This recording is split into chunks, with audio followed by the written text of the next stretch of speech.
देखिए, दरभंगा डीएमसीएच के सर्जरी भवन में ब्लड बैंक सीओटी कई चल रहे हैं, जिसमें छात्र छात्राओं को काफ़ी समस्या होती है। लगभग कई बार कहा गया। देखिए, बीएमआईसीएल लगातार झूठ पर झूठ बोलते जा रही है और मरीजों को जो सुविधा मिलनी चाहिए वो नहीं मिल रही है। पूरा वहाँ टैंक खराब है, पूरी तरह गंदगी पसरी हुई है।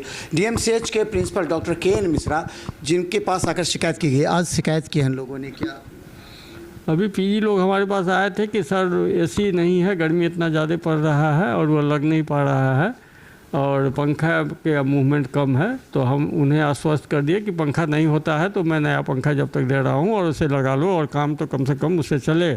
और जहाँ तक एसी का सवाल है, यदि एसी आया हुआ है तो हम उसकी व्यवस्था करते हैं कि आखिर क्यों नहीं लग पा रहा है, वो क्या समस्या हो रही है कि वो लग नहीं पा रहा है, तो उसके लिए भी हम आश्वस्त कर दिया है उसको कि नहीं होगा तो पर्सनल मिस्त्री को बुला करके ही हम लगवा देंगे। तुम जाओ वहाँ और देखो कि कहाँ पर है, निकलवाओ।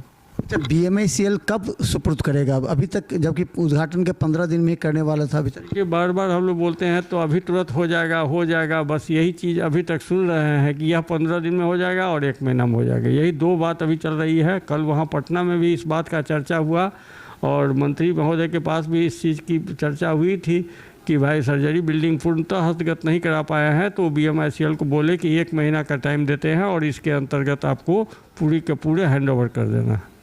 अच्छा, ये जो सर्जरी बिल्डिंग टूटने की बात थी, इसको तोड़ा भी जा रहा था जिससे दूसरे बिल्डिंग इफेक्टेड हो रहे थे, उसको कैसे किया? नहीं, अभी इसको तोड़ा जा रहा था, लेकिन चूंकि मकान तो कंडम है और पहले से ही घोषित है कंडम मकान में, और इसे चूंकि हमारे पास कोई ओटी की सुविधा नहीं थी, इसीलिए तब तक हम लोग उसमें ओटी होने दिए। लेकिन अब जब उसको तोड़ने के लिए आया और उससे वह ओटी कॉम्प्लेक्स जो है वह भी अफेक्टेड हो रहा था, तो मैंने अभी उसे, जब तक हम पूर्णतः उसमें शिफ्ट नहीं कर जाता है मेरा ओटी, तब तक काम बंद करवा चुके हैं। तो अब कैसे होगा? या जो सर्जरी का मेन बिल्डिंग है, नया बिल्डिंग, उसमें कब शिफ्ट कर या शिफ्ट हो सकता है? हाँ, अभी सीओटी तो उसको तुरंत हो जाएगा, लेकिन जो और भी ओटी है उसे 1 महीना का उन्होंने बोला है कि 1 महीना में हम कर देंगे, लेकिन सीओटी में काम चालू हो जाएगा क्योंकि उसमें एसी लग जाएगा और काम चालू हो जाएगी।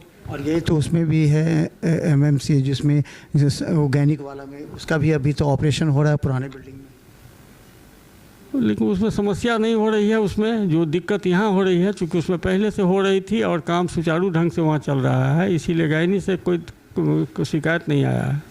लेकिन यहाँ चूँकि मकान टूट रहा है, इसीलिए उस बिल्डिंग में अफेक्टेड हो रहा था, इसलिए काम बंद करके तुरंत शिफ्ट करने का हम लोग प्रयास कर रहे हैं और सीओटी को तुरंत करवा लेंगे।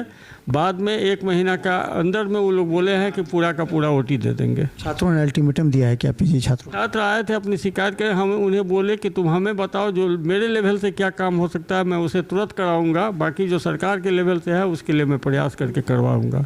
स्ट्राइक पर नहीं जा रहे? नहीं जाएंगे वो मेरे बात पर कि मैं उनका सपोर्ट में हूँ, हम उनका काम करवाएंगे जो मेरे लेवल से है। तो बता दें, प्रिंसिपल डॉक्टर के.एन. मिश्रा अपने स्तर से इस मामले को सुलझाने में लगे हुए हैं, लेकिन बीएमआईसीएल की सबसे बड़ी खामी यह है कि वो आश्वासन पर आश्वासन दे रहा है, लेकिन अभी तक बिल्डिंग हस्तगत नहीं किया, जिससे डीएमसीएच के डॉक्टर, नर्सेज एवं मरीजों को परेशानी बढ़ गई है।